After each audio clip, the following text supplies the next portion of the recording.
focusing on SMEs up to 25 million rupees, encouraging businesses to look at value addition as well as growing and contributing to the real economy to benefit from a scheme which all the banks agreed to support. And then came COVID. And today, as of today, we have 3 phases of COVID-specific SME funding, which started with 30 billion around April and now has been extended in phase 2 up to 150 billion rupees. And now phase 3, which came out about 2 weeks ago, over and above the 150. The first 2 schemes were very much interest refinancing schemes, where the Central Bank of Sri Lanka was giving the participating banks money at 1% and getting them to on-lend it at 4%, which is at least at 10% less than the typical borrowing rate in support of local businesses. Now, the first 2 schemes was really aimed at injecting liquidity into the local system as one tool to support SME. But what also transpired, especially after the April 2019, the attacks, as well as the COVID situation, it was not only liquidity which was needed, but there was also a very specific requirement for the government to put their might behind their mouth and actually come out with a credit guarantee scheme to actually give the confidence to bank boards to do that. So the phase 3, which was announced about 3 weeks ago, actually goes from up to 80% of the credit extended by a bank, which is up to 500,000 rupees per SME, going up to 50% credit risk sharing for those who are borrowing up to 25 million. So it ranges from the micro level businesses to the SME level, where the participating banks have only got to contribute a 0.5% for the guarantee fee. So now the credit risk element has been removed, so it's up to the banks to pump. And my understanding as at last Friday was that the refinanciers have disbursed up to 60 billion. But something tells me of that 60 billion, a very, very minute proportion has really gone into the north and the Vanni. And probably the main reason for that is lack of information, lack of communication, and lack of engagement with the refinance providers. So I think there are a couple of things I would like to recommend. The first thing is, for the first time, I think in decades, these tools have brought in a regime for MSMEs and SMEs to benefit from a borrowing cost at single digit, ranging from 4% to 6%. This has never happened before, and this is a critical element which is important to kickstart the economy. But this is really not going to work if it goes into buying and selling goods and trading or importing motor vehicles. The whole objective behind this is for it to go in for the benefit of growing the real economy, especially in the north, to look at what the north has as green goal: agriculture, value addition, import substitution, so that it really contributes for employment generation and really contributing at the grassroots as opposed to benefiting at the superficial level in terms of trading. So that message has to go down, and I think there is a huge opportunity for the local governor's office and the provincial system to also perhaps have a single window information cell to share this information with the others. And I'm glad I heard that there was somebody here, it's Niranjan, who belongs to the managers forum. I think that particular forum also can be a very useful information sharing conduit between the SME community and those who are looking for information. So that's the first point. The second thing, which I think has been a perennial problem again, is a relatively poor access to markets.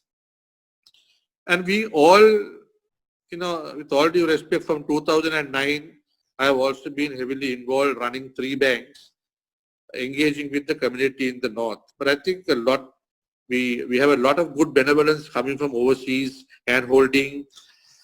But I think one has to really look at grassroots level before we can get a micro-level entrepreneur who has come out of 3 decades of conflict and or a small to medium-sized guy to get into the level of exports and certification. They need to first learn to cater to domestic demand. They need to use the 20 million people they have as a small local economy as the practice ground. Once they perfect the practicing of consistent quality and delivery, that is when they start to be able to scale up to the next level. And I am of the frank opinion that at this moment in time, there are too many businesses who have this aspiration to go to the latter without going into the former. Point one. Second point is, I think, with all due respect, while we have a very strong and a proud community in the peninsula, one has to realize that there is Sri Lanka, there is the rest of the country, and the point of trade, the center of excellence is Colombo. Especially for, I'm sure those colleagues in Canada, for those who are in Toronto, you will understand that when you are in Guelph, which is an agri province, you're not going to be able to connect with the world in Guelph if you don't come into Ottawa or Toronto. So I think the ability and the willingness to connect with Colombo and the center of trade and commerce, I think, is a very important mindset change before we get to the next level. Third point, within that same access to market, is we have some people who are done relatively well in the IT development and the BPO sectors. But again, in terms of value addition, I think there is a lot more which can be done without just trying to push something based on primary skill level. So I think there is an opportunity for local entrepreneurs with the right mindset and guidance to go the extra mile to provide value addition and retain that wealth in the province. There is no point in taking that wealth outside because the province will never benefit. So in that context, connecting with key other chambers, including the Colombo chambers, maybe using the local governor's office to set up a single point window, create a register of local suppliers, linking with the BOI, EDB, and maybe the major chambers are some of the simple recommendations I would recommend so that you create improved access to markets. The third point is my experience in the north has been it is still very heavily biased towards the cash-based economy. The business is cash. And okay, there is nothing wrong in that. But what happens is when you deal in cash, you do a couple of things. You don't really create a proper set of books nor a history in your business. So when you get to the next level of wanting to scale up, whether it's a lender or a private equity provider or anybody, doesn't have a record, a track record to look and say, hey, it's worth supporting this guy and scaling up. So I think that point has to be looked at very seriously. Secondly, I think when we are using cash, it's a great tool, but we are also not using the opportunity of increasing the business and the turnover by using demonetizing tools. I mean, today Sri Lanka is no second to any of the other Southeast Asian or South Asian economies in tech-based tools like QR code, the common electronic fund transfer system, handheld point-of-sale machines. Stuff is available, but very few businesses whom I have interacted in that part of the world are using these tools. I think that is a very good opportunity to use these tools and improve the e-commerce, m-commerce opportunity and increase your turnover. The fourth point I would like to make is, I think this is very relevant for people like Mayuran who are linking up here. You will, I think still the quality of financial record keeping in SMEs is relatively poor. So when you have that, again, when you try to engage either a colleague from diaspora, whether it is private equity, whether it is banks, the guys are looking for a trail of record. And if you don't have that, you can't say getting an auditor or a financial consulting is costing. Now I can share something which, for those of you who have heard of Hatch, the startup ecosystem, which is partly present in Jaffna, but mainly present in Colombo. What Hatch has done for startups is they have worked with a group of lawyers, legal firms, small-scale accounting firms, company secretarial firms, where they are willing to provide discounted services to their community. And you start off with a discounted service and you... Sorry. Mr. Rajendra, Yes. Sorry, I hate to intervene for this excellent presentation. You can take another minute or two. Just about a minute. So I think there is an opportunity, I think, for people like Mayuran in Jaffna, so a couple of the small to medium-sized business professionals to get together and offer a whole series of discounted services in financial bookkeeping to these small businesses, so that when they scale up, maybe after 1-2 years, you scale up the pricing. So that's, I think, a very important thing.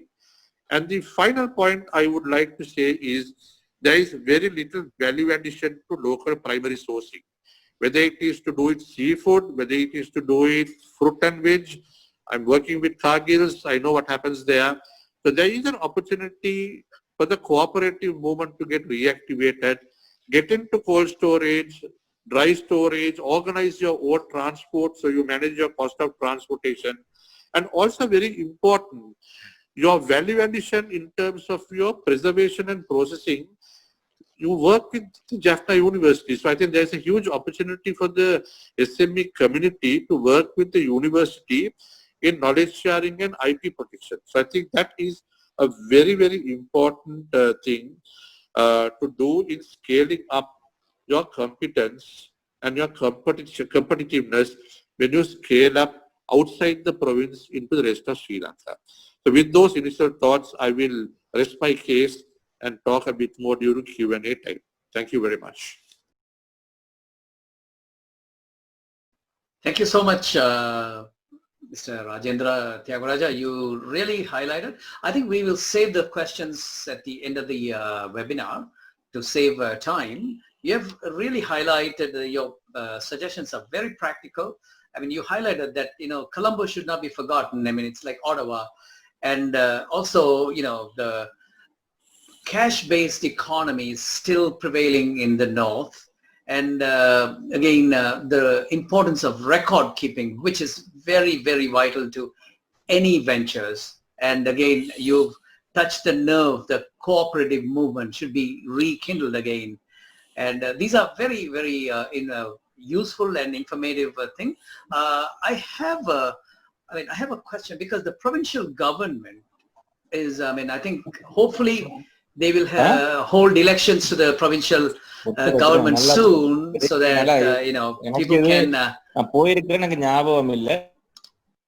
people can really administer themselves. So thank you so much again, Mr.